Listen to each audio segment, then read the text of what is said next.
Iowa Democrats work to sort out app-induced confusion over Monday's presidential caucus. A McAfee study finds widespread susceptibility to influence operations in U.S. county websites.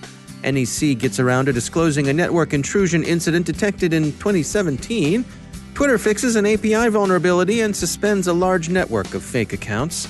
NIST's proposed ransomware defense standard are out for your review, and comments are open until February 26.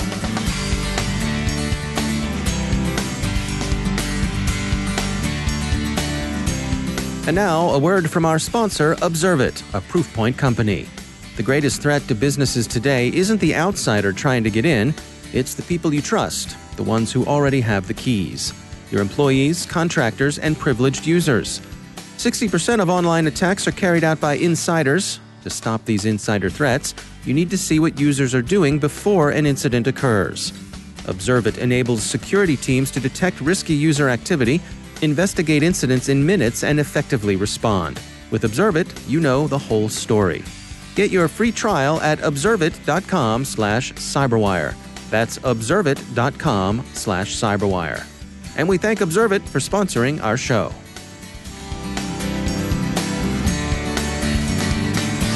Funding for this CyberWire podcast is made possible in part by McAfee. Security fueled by insight. Intelligence lets you respond to your environment. Insights empower you to change it. Identify with machine learning. Defend and correct with deep learning. Anticipate with artificial intelligence. McAfee, the device-to-cloud cybersecurity company. Go to mcafee.com/insights. From the CyberWire studios at Data Tribe, I'm Dave Bittner with your CyberWire summary for Tuesday, February 4th, 2020. Heard who won the Iowa Democratic caucuses yesterday? Neither have we. Neither has anyone. Our hard-working editorial staff has been on watch, and they're not seeing anything yet either. Yeah, sure, President Trump won the Republican contest in a walkover, but incumbents tend to do that. The story for the Democrats is more complicated, but not in a good way. Chaos and debacle are the words the San Diego Union Tribune, the Wall Street Journal, and others used to describe the problems counting the party faithful's expression of preference for a presidential candidate. Those preferences remain unknown as the results are still being counted and checked, delayed by problems with an app deployed in the caucuses for the first time. Former Clinton campaign manager Robbie Mook was widely blamed for the problems, but this seems entirely unfair as he had nothing to do with the app. It was, rather, built by Shadow, which is affiliated with Acronym, a Democratic not-for-profit founded to educate, inspire, register, and mobilize voters. Shadow's app was intended to facilitate quicker, more accurate, and more transparent counting and reporting from the precincts. The Iowa caucuses in 2016 were very close, with ultimate nominee Hillary Clinton enjoying only a slim victory over Senator Bernie Sanders. Many Sanders supporters felt the results had been influenced by the party, so the party was determined to avoid a repetition of such controversy this time around. Thus, today's difficulties are Greek in the classical sense, not the fraternity row sense, as the candidates all claim various levels of unsubstantiated victory or darkly hint of chicanery. The very steps the Democratic Party took to clear up the intra-party suspicion that the game was rigged, that somebody's thumb was on the scale, have bitten back to bring about the very result they were taken to avoid. The lessons to be learned for election security in general may be limited. The Iowa caucuses don't resemble regular voting using machines or marked ballots, but instead represent a precinct-by-precinct set of nearly 1,700 meetings, each of whose result had long been reported by precinct chairs over the phone. While there were earlier concerns expressed that the app might be vulnerable to cyber attack, NPR, for example, reported on such concerns back on January 14th, the prospect the app itself just might not work well enough was touched on more lightly. There are no reports, we stress, of any form of cyber attack. That's what the chair of the Iowa Democratic Party said this morning, according to Iowa's WHO-TV, and most observers seem to agree. State Party Chair Troy Price said, quote, "We have every indication that our systems were secure and there was not a cybersecurity intrusion. In preparation for the caucuses, our systems were tested by independent cybersecurity consultants." End quote. As we mentioned, the distinctive way the caucuses are conducted suggests only limited lessons for election security. Principle among those would be don't deploy technology in voting until it's thoroughly tested under realistic conditions. NBC News reports that a significant number of precinct captains and caucus organizers had decided as early as yesterday morning that Shadow's app was bad news, not working out as hoped. It appears, says State Party Chair Price, that the collection went fine. The party officials have been able to check it against such backups as paper records. It was the reporting that collapsed. Party officials noted unspecified inconsistencies in the data being reported, which is what led them to slow down and check the information. And he's confident that they'll be able to get an honest, accurate count, but it will take some time. Reports from the precincts are still coming in. While there was little to no evidence of foreign interference in Iowa, a McAfee study released this morning suggests that local authorities in the U.S. are particularly ill-prepared to counter the problem of influence operations conducted through compromised county websites. Fixing the basic failures in website design McAfee calls out wouldn't be a panacea, but it might amount to a good start. McAfee calls out as a lapse the widespread tendency of many counties to use .com, .net, .org, and .us domains, which can be purchased without the buyer undergoing any validation. The .gov domain requires such validation, and these tend to be used for voting information sites even where the county has a .gov domain. The study also finds that a little less than half the county voting sites even use HTTPS encryption. So, fixing these issues would be no panacea, but if one thinks, for example, of the large number of successful ransomware attacks and website defacements local governments in the U.S. have sustained over recent years, it's difficult to feel entirely happy about how resilient official voting information sites would be to a campaign that aimed simply at disruption. There's a common, oft-used security metaphor which describes your digital valuables safely protected by castle walls, and maybe even a moat, full of crocodiles, hungry ones.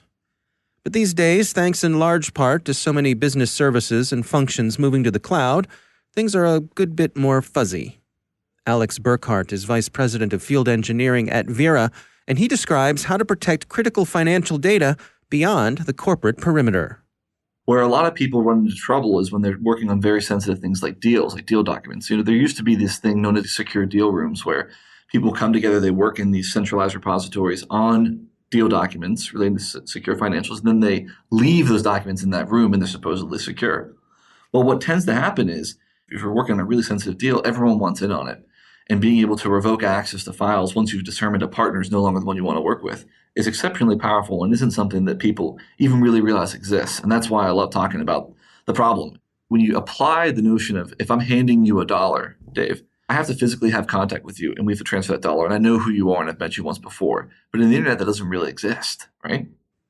So are we relying on a central server somewhere that's taking care of these encryption keys and permissions and so on? Yeah, fundamentally, what we've done is we've added all of the infrastructure on the back end where people don't even need to see it that introduces the typical controls you would expect or an interpersonal file sharing interaction where on the back end, we figure out, is the person who they say they are? Have you, the person sharing the file, allowed someone to have access to it? And are they doing things you're not supposed to be doing with it? And you get an audit list of everything that's going on with that. And you get to see, at the end of the day, do they try to access the file again if you've revoked their access? So it's a lot of things that people just assumed weren't possible that we've now introduced into a platform. And really, all the end user has to do is right-click to protect the file. After that, we handle the rest, which is pretty cool. Yeah, but I was going to ask you about how do you make sure that you're not introducing a lot of friction? Because I would imagine if someone sends me a document and in order to see it, especially if they're trying to get business from me or pitch something to me, I don't want there to be any additional friction there. How do you crack that nut? Well, that's one of the things that everyone's trying to solve. And there have been numerous companies that have started and haven't been successful or have tried and failed in this industry. What I think Vera is doing really, really well is we understand that friction is the enemy of business. And in the security space, period, people will ultimately make the decision to forego security procedures in order to make sure the business can run. So when it comes to what Vera does, most specifically, and what I like is we understand that as long as you know who the owner of the file is and give the owner the ability to grant access and remove it in a very simple way by assigning it to an email or by leveraging their existing authentication provider, it turns the tables on what people thought they had to do in order to regain access to their files. When people approach me, as a security professional and trying to figure out how to solve a problem, a lot of times they wonder, like, Alex, why is what you're doing at Vera different or even interesting? Or why are you pitching this to me? And the answer is it's not really a pitch. I don't even feel like it wouldn't be fun to work at a company if you're not solving a real problem. And what I think is most interesting about what this company is doing is we're taking a topic that's super complex, which is encryption, and we're taking authentication, and we're taking these two discrete and difficult to manage items that everyone knows of but really kind of hates whenever they're applied together. And we're trying to show people that you can regain access to your files, or you can have the benefit of applied cryptography and still get work done. And when that marriage occurs, you actually see the best of both technologies. That's my opinion. That's Alex Burkhardt from Vera. Japanese electronics giant NEC disclosed Friday that its networks had sustained an unauthorized intrusion by parties unknown in 2016. The incident was discovered in 2017, with remediation continuing into 2019. The company says no sensitive data were lost, but it doesn't explain why the disclosure was made now. Twitter said yesterday that a network of fake accounts had been exploiting its API to match usernames with phone numbers. Twitter says it's fixed the vulnerability with the API and suspended the fake accounts.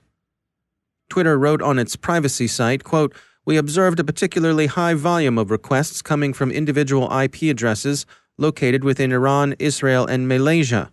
It is possible that some of these IP addresses may have ties to state-sponsored actors," end quote. And finally, we close with a somber, respectful note as we mark the passing of one of the last of the Second World War's code talkers.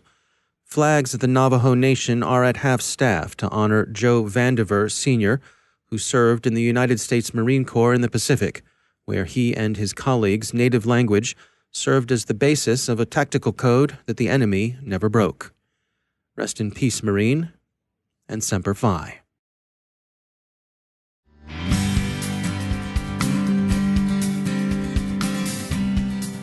And now a word from our sponsor, KnowBe4. There's a reason more than half of today's ransomware victims end up paying the ransom. Cyber criminals have become thoughtful, taking time to maximize your organization's potential damage and their payoff. After achieving root access, the bad guys explore your network, reading email, finding data troves, and once they know you, they craft a plan to cause the most panic, pain, and operational disruption. Ransomware has gone nuclear. But don't panic. KnowBe4 is hosting an exclusive webinar where you can find out why data backups, even offline backups, won't save you, why ransomware isn't your real problem, and how your end users can become your best last line of defense. Go to knowbe4.com/ransom and learn more about this exclusive webinar. That's knowbe4.com/ransom, RANSOM, and we thank KnowBe4 for sponsoring our show.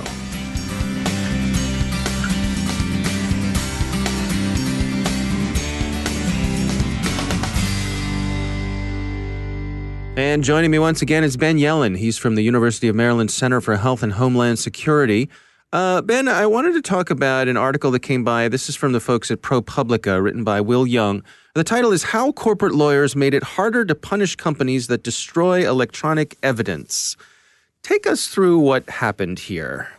So back with the corporate governance scandals of the early 2000s, there were cases where big companies were illegally destroying evidence, and harsh punishments were levied by courts as a result of civil lawsuits against those companies. We had, and this article mentions, a penalty for the tobacco giant Philip Morris, $2.7 million for a breach, $250,000 fines against each company's supervisors found culpable.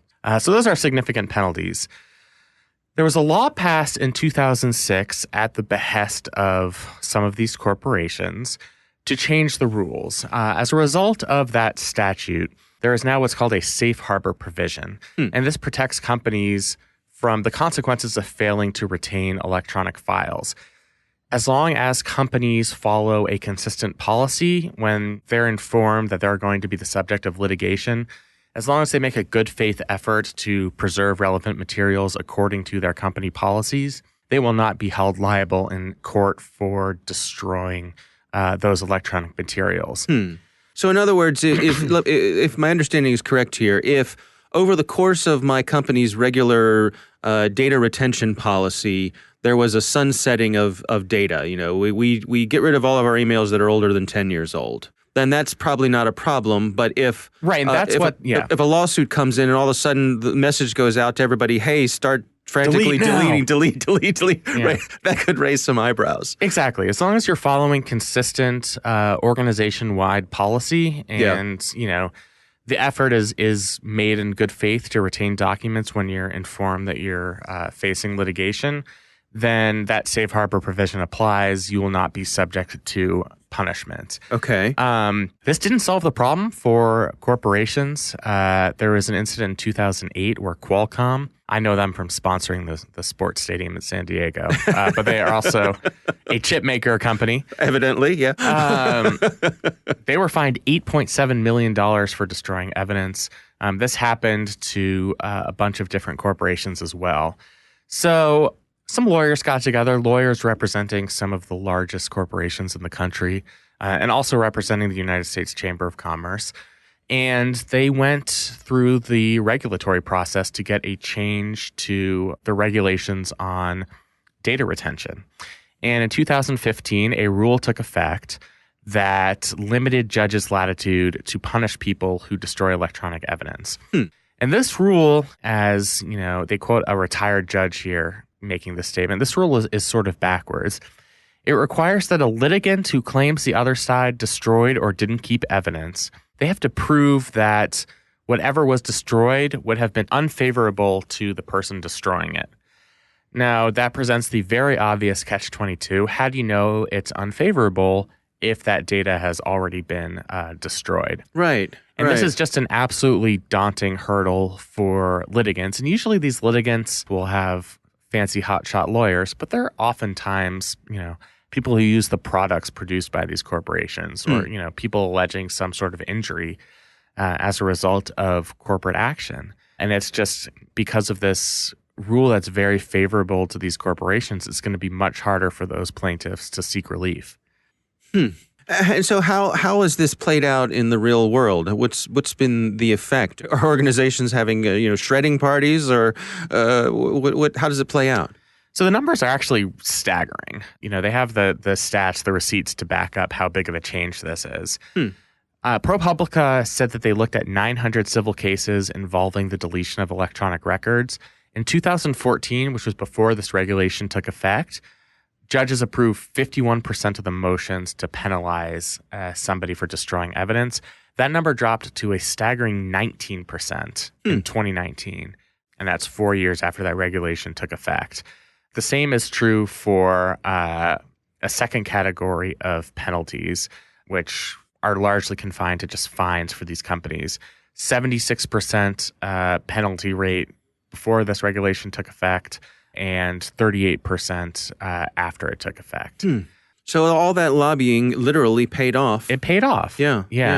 The problem is very few people are paying attention to rules, federal rules of civil procedure. And the ones who are the people who are going to benefit from these types of changes. And the U.S. Chamber of Commerce has the resource to effectuate these kinds of policy changes. And here they were able to do so. And so in your estimation, you're not a fan of these changes and how they played out? I generally am sympathetic to plaintiffs in these circumstances just because, at the very least, all of the potential evidence that could be relevant in a case should be maintained. There's no normative reason why companies shouldn't be forced to retain electronic evidence where feasible. I mean, I think the 2006 rule was actually a decent compromise. You don't have to go above and beyond your corporate retention policies. But unlike the current rules, you're not putting a burden on the plaintiff to prove negative information that was in those documents when, of course, they would have no access to documents that have already been destroyed. Right. Yeah, you can't prove a negative. Exactly. Yeah, interesting. All right. Well, interesting stuff as always. Ben Yellen, thanks for joining us. Thank you.